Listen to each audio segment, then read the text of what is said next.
Hello everyone. मैं कुछ बोलना चाहती थी आप सभी लोगों से। जो मेरी भावनाएं हैं या जो मैंने अपने एक्सपीरियंस से समझा, उसके लिए मैंने सोचा कि एक वीडियो शूट कर लेती हूँ। क्योंकि मैं ना कभी भी ऐसे कोई रियलिटी शोज़ वगैरह देखती नहीं हूँ। मैंने अपनी ज़िंदगी में एक बार सिर्फ एक रियलिटी शो देखा है, वो है शार्क टैंक इंडिया।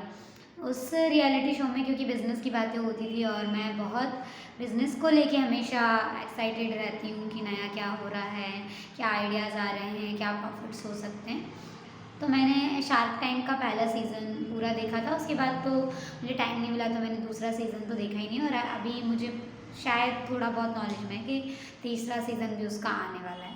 तो मैंने कभी बिग बॉस या कॉफ़ी विद करण जैसे शोज़ नहीं देखे। अभी लेटेस्ट कॉफ़ी विद करण का एक एपिसोड हुआ था, जिसमें दीपिका पादुकोण और रणवीर सिंह आए हुए थे।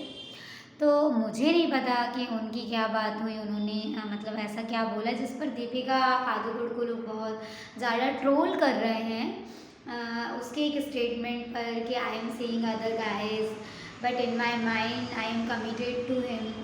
तो उस वर्ड्स को लेके लोग बहुत उसे ट्रोल कर रहे हैं, बहुत सारी चीज़ें उसको बता रहे हैं। लेकिन एज अ गर्ल, और क्योंकि मैं बहुत सारी चीज़ों को समझती रहती हूँ मेरी लाइफ में, कुछ पर्सनल एक्सपीरियंस होते हैं, कुछ हमारे कनेक्टिव लोगों के साथ हमारे एक्सपीरियंस होते हैं, तो हमको जो नॉलेज होता है उस बिहाफ में मैं कुछ बोलना चाहती हूँ।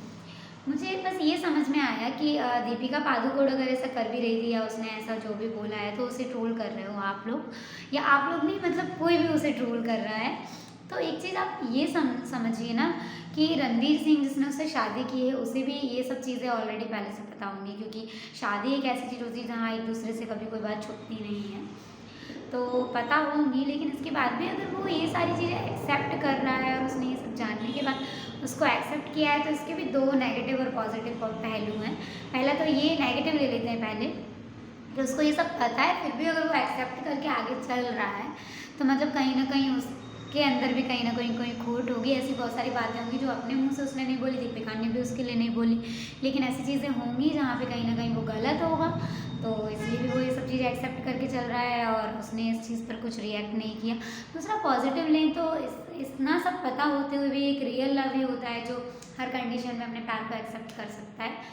तो ऐसा भी हो सकता है कि उसका प्यार बहुत सच्चा हो दीपिका के लिए, इसलिए वो हर कंडीशन में उसे अपने साथ रखना चाहता है, उसे हैप्पी रखना चाहता है। जो भी उसने पहले किया वो सब भूल के आगे बढ़ना चाहता है। और सबसे बड़ी चीज़ है कि उन दोनों के रिलेशन में जब उन दोनों को आपस में कोई प्रॉब्लम नहीं है, तो हम किसी एक स्टेटमेंट पे किसी को जज करने वाले या उनके बारे में कुछ बोलने वाले कुछ होते नहीं हैं। बस ऐसे ही नॉर्मली बैठी थी मैं अपने ऑफिस में, और मुझे ये टॉपिक बार बार, क्योंकि स्क्रॉल हो रहा है ऐप भी पे, इंस्टा पे, इसलिए दिमाग में आया मेरे कि क्या हो सकता है क्या नहीं हो सकता है। अपने अपने पहलू होते हैं हर बात के। मुझे लगा मन में जो आया वो शेयर करती हूँ। Okay, bye bye.